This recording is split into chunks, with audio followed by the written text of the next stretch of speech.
solmiot kauloissansa kaverit kulkemaan. Ne kai kasvoi aikuisiksi, en enää mua moikkaakaan. Muistan kun nuorina poikina kimpassa kuljettiin. Muistan kun aamuun asti kaljaa kiskottiin.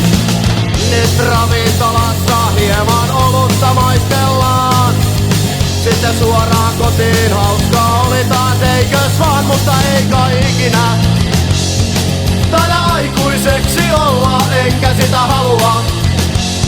Mä vain tahdon pitää hauskaa, mä en kai ikinä taida aikuiseksi kasvaa, enkä sitä halua. Mä vain kuljen vilkeä silmä kulmassa.